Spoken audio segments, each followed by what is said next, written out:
की बुद्धिजीवी नहीं हो पा रहे। हमारे जो कर्मचारी हैं उनको ये बात समझनी पड़ेगी। आज अगर आज आप नहीं समझोगे तो ध्यान रखना आने वाली पीढ़ियां हमें माफ नहीं करेगी। आज यहाँ से 3 युवा साथी मेरे साथ जेल में गए, वो बड़े गर्व के साथ कहते हैं और जिस दिन वो मरेंगे उस दिन तक बड़े गर्व के साथ कहेंगे कि मैं मेरी कौम के लिए जेल गया था, मेरी कौम के लिए। और आज उनके एक और लग गया कि अरे यार वो क्रांतिकारी वही ना, वो जेल गया था, ये टैग लग गया। जेल में क्या था, मैं जेल के बारे में बता देता हूं आपको। आप गए हो नहीं गए मुझे नहीं पता, लेकिन जेल के बारे में बता देता हूं। जितनी करारी सेवा कौन करे, भी ज्यादा जेल वाली सेवा करी लोग। आपने करारी सेवा कौन करे, भी ज्यादा जेल की सेवा करे लोग। टाइम पर चाय देवे, टाइम पर नाश्तो और टाइम पर खानो। किसी भी भाई ठंडा बेचना नहीं है, होगा जो देखा जाएगा। हमने 11 छुट्टियां मांगे रखी है, उनमें 5-6 मांगे मनवा दी और बाकी मनवा देंगे। उसके लिए लड़ाई लड़नी पड़ेगी। आप किसी बात से घबराओ मत, हमारे लोग कमजोर नहीं है। और मैं धन्यवाद करता हूं हमारी कमेटी का, कोर कमेटी का, जो लगातार संघर्ष कर रही है आपके लिए। आज आपके दम पर देखिए, जो 84 लोग जेल गए उनके दम पर बकावत है ना कि बाप ने पूरी जिंदगी भर पैसा कमाया और कहीं गाड़ के सो गया और वो ऊपर पहुंच गया, बेटे भी दुखी हम भी दुखी। अरे उस पैसे का काम ही नहीं लिया तो फिर क्या मतलब है। और उसी के टैक्स के समय वो टैक्स का मजा कोई और ले रहे हैं और वो टैक्स का पैसा हमें भी चाहिए। और इसके लिए बोर्ड बनना चाहिए ताकि आने वाले हमारे बच्चे हैं, ये बच्चे हैं, इनको स्कूटी मिले, इनको लैपटॉप मिले। और लोगों को लैपटॉप मिलता है, और लोगों को स्कूटी मिलती है, और लोगों को स्कॉलरशिप मिलती है, तो हमारे बच्चों को भी मिलनी चाहिए। बताओ मिलनी चाहिए कि नहीं मिलनी चाहिए? मिलनी चाहिए। अरे दोनों ऊपर हाथ खड़े करके बताइए, मिलनी चाहिए कि नहीं मिलनी चाहिए? मिलनी चाहिए। हमारे बच्चों को स्कूटी मिलनी चाहिए कि नहीं मिलनी चाहिए? मैं भी चाहता हूं मेरी एक छोटी छोटी बहनें लैपटॉप से कट करें। मैं भी चाहता हूं मेरी बहनें स्कूटी से कॉलेज जाएं, और मैं भी चाहता हूं मेरी बहनें विदेश जाएं। बताइए आज कोडराइसर की जमीन पे कितने लोग अपने स्कॉलरशिप से अमेरिका पढ़ रहे हैं? आपको पता है क्या कितने लोग पढ़ रहे हैं? कोई पढ़ रहा है क्या? लेकिन आपका टैक्स का मजा ले रहे हैं वो लोग। कोई कैलिफोर्निया कॉलेज में पढ़ रहा है, कोई लंदन पढ़ रहा है, कोई ऑस्ट्रेलिया पढ़ रहा है, और हम लोग क्या कर रहे हैं? तेरी मेरी तेरी मेरी तेरी मेरी तेरी मेरी। वही कहावत है, माड़ी 4 आंगल पे लड़ता है। जैसे ही खाता बोने का टाइम आया तो माड़ी अपनी सील पे जाके लड़ेगा। आजा भाई, और लड़ेगा किससे? उसकी दम नहीं है किसी और से लड़ने की, वो लड़ेगा अपने भाई से। भाई बंद और बाकी आओ जाओ, यही है ना मेरे भाइयों। मैं आज आपको कहना चाहता हूं, आपको महात्मा ज्योतिबा फूले की सौगंध है। ये छोटी मोटी लड़ाई बहुत लड़ ली, शिव की लड़ाई बहुत लड़ ली, बच्चों की लड़ाई खूब लड़ ली, नाम की बहुत लड़ाई लड़ ली। और अब लड़ाई लड़ो तो वो मान सम्मान की लड़ाई लड़ो, ताकि आगे आने वाली पीढ़ियां कहे कि हमारा बाबा, हमारा दादा, हमारा बाप ऐसा था जिसने राजस्थान की राजधानी में झंडा गाड़ दिया और सरकारों के आंखों में आके डालकर हमारे लिए वो काम करवा गया जिसकी वजह से आज मैं अमेरिका पढ़ने आया हूं।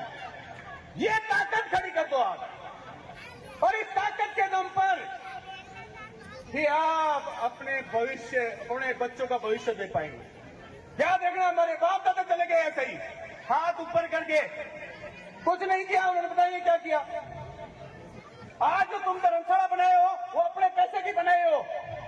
बताओ अपने पैसे की बनाए हो नहीं? तो अपने पैसे की बनाए नहीं, फंड होता है। अगर में 1000-2000 करोड़ होते तो 5-10 करोड़ की इधर ही घोषणा हो जाती और 10-20 करोड़ का इधर हॉस्टल बन जाता। ये लड़ाई लड़ रहे हैं हम लोग आपकी। आपको समझना पड़ेगा। साथियों, आरक्षण की लड़ाई इसलिए है कि हमारे को हमारा हिस्सा चाहिए। चाहे वो सरकारें प्यार से तो ठीक है, वरना बेराजी लेने के लिए हम तैयार हैं। अभी रिसेंटली में एक समाज था जिसने कोई लड़ाई नहीं लड़ी, कुछ भी नहीं किया और 10% का आरक्षण ले लिया। कितना परसेंट आरक्षण ले लिया? आज 1000 आरएस की भर्ती निकलेगी तो उनके 10% के हिसाब से कितने आरएस फिक्स है? 100 आरएस फिक्स है। और हमारे कितने हैं? हमारे तो लड़ने में बिजी है, सीयू की काटनी है 4 आंगनबाड़ी की।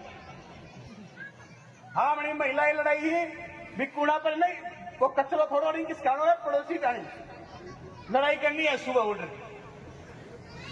अरे एक छोटी छोटी लड़ाई क्या लड़ रहे यार, एक बड़ी लड़ाई लड़ेंगे हम।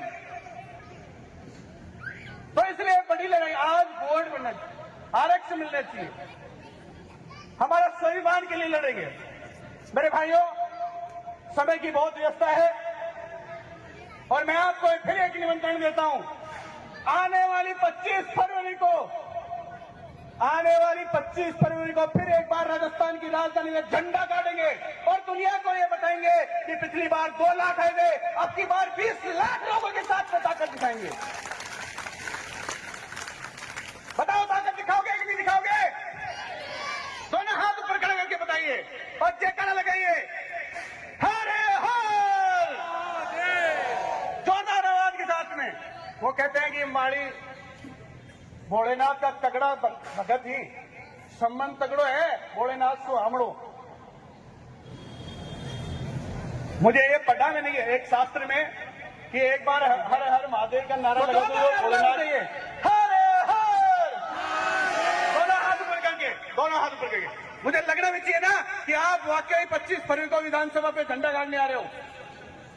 महात्मा ज्योतिबा फूले, सावित्रीबाई फूले। आप बताओ 25 फरवरी को आ रहे हो क्या? दोनों हाथ ऊपर करके बताइए, आ रहे हो क्या? दुनिया को अपनी ताकत बताओगे क्या? वहां जयपुर की राजधानी में झंडा गाड़ोगे क्या?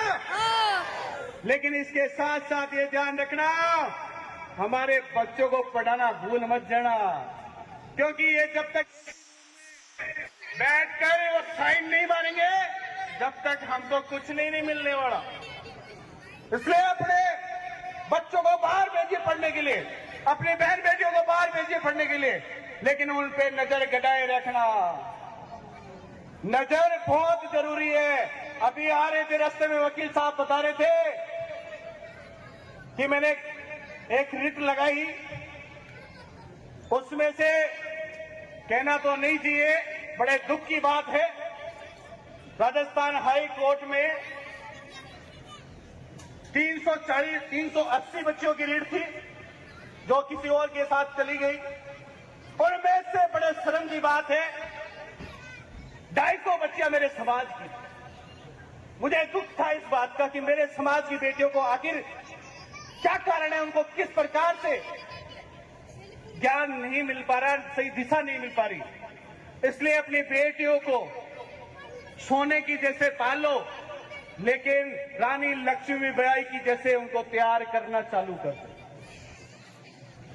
उनको हर चीज समझाना चालू कर दो, अच्छा और बुरा समझाना चालू कर दो। आप ये 100 में से 250 लड़कियां अपने समाज की थी जो कहीं और चली गई। ये मेरे लिए बहुत पीड़ा की बात थी, मुझे तो अभी रतन में वेद प्रकाश जी बता रहे थे। इसलिए मेरी माताओं, आप हमारी मातृशक्ति है, मैं आपको कहना चाहता हूं कि हमारी बेटियों को फूल की जैसे पालना, लेकिन इनको रानी लक्ष्मीबाई की जैसे संस्कार जरूर देने हैं आपको। बहुत बहुत धन्यवाद। फिर एक बार मैं पूरे टोडा राय सिंह का बहुत बहुत धन्यवाद आभार व्यक्त करता हूं। बहुत ही सुंदर कार्यक्रम किया और मैं कर्मचारियों को कहना चाहता हूं कि ऐसे कार्यक्रम जब करते हैं तो कार्यक्रम करने वालों को पता होता है कितनी मुश्किल से कार्यक्रम होते हैं, तो इनका पूरा सहयोग किया करो। आप कर सकते हैं, आप इनका पूरा सहयोग करें ताकि अगली बार जब कार्यक्रम हो तो इससे बहुत बड़ा भव्य कार्यक्रम हो। और आदरणीय फिर एक बार चेयरमैन साहब जो इनकी पूरी टीम है, भाई दिनेश जी का जो भी है, उन सभी का बहुत बहुत आभार व्यक्त करता हूँ, धन्यवाद करता हूँ। बहुत ही सुंदर एंकरिंग करे हो आप भी, आपका बहुत बहुत धन्यवाद। और धन्यवाद कमलेश जी भाई साहब का, जिन्होंने मुझे यहाँ तक बुला ही लिया। धन्यवाद। आपका रेट